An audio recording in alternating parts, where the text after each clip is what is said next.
3 lines, and a circle appears on the right. Line 1 selects the SVG element already on the page and returns a selection. Every later call chains off that returned handle. Append creates a new circle element inside that SVG, and 3 attributes place it. CX and CY set the center in the SVG's own pixel coordinates. R sets the radius. 2 more appends put 2 more circle elements into the document. Every attribute is a literal number, so every position is a handmade decision. That works for 3 points.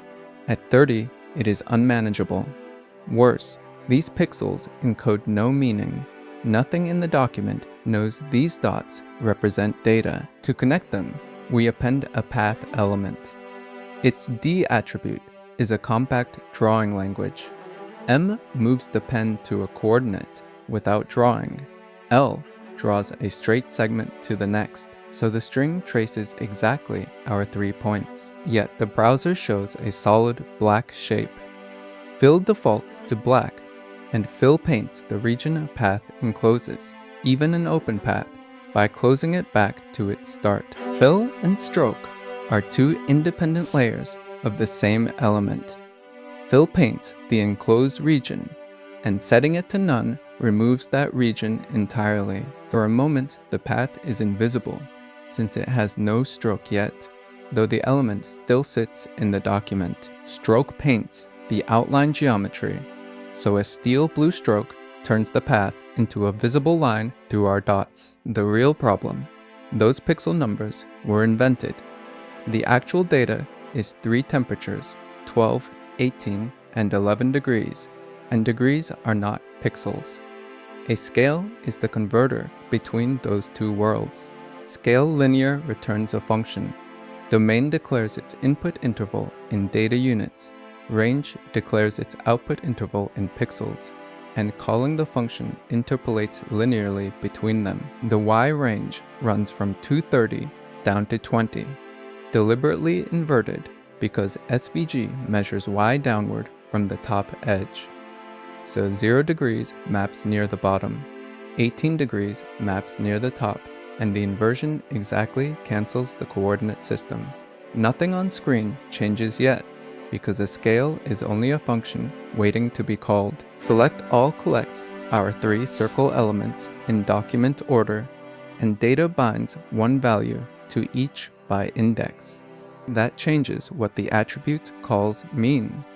Each now takes a function receiving the bound datum d and its index I, so cx becomes the x scale of the index, and cy becomes the y scale of the value. The transition interpolates every changed attribute over 1 second. 18 degrees, the middle dot, rises to the top, exactly where the inverted range sends it. The path still holds my handwritten string. D3's line function builds a generator, a function that writes path strings from data. Its x and y accessors are the same callback shape, datum and index routed through our 2 scales. Calling the generator with the data returns the same M and L commands we wrote by hand, computed instead of guessed, and the transition morphs the old path into the new. An axis is generated, not drawn by hand. Axis bottom takes the x scale and returns a generator that builds the baseline, tick marks, and tick labels from the scale's domain and range. We append a G element, a group, to hold its output, and translate the group down 230 pixels because an axis draws at its group's local origin. Call hands the group to the generator, and 3 ticks appear, 1 under each dot. Axis left is the same mechanism rotated, a vertical baseline with ticks and labels drawn to its left. Its group translates 60 pixels right onto the start of the X range. The 4 tick values land at the Y scale's outputs for 0, 6, 12, and 18. Low values low on the page, high values high, exactly what the inverted range guarantees. Text elements carry the names. Each gets an X, a Y, and its content. Day sits under the tick labels, temp C sits at the top left. The chart now explains itself without narration. One question before the final step. If the last value changed, what exactly would move? New data. The last value drops from 11 to 3. Data rebinds the new array to the same 3 circles, and only psi is redeclared, so only vertical position can change. The transition tweens each attribute between its current and new values.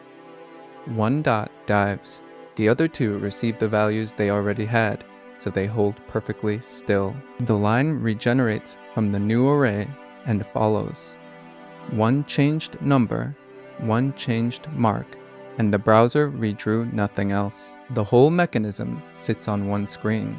Elements appended into an SVG, attributes in pixel coordinates, scales converting data into position, a generator writing the path string, axis generators reading the scales, and an update that rebinds data and transitions only what changed. Every mark on this page traces back to a line of code you watched execute. Swap in your own data, and the mechanism holds.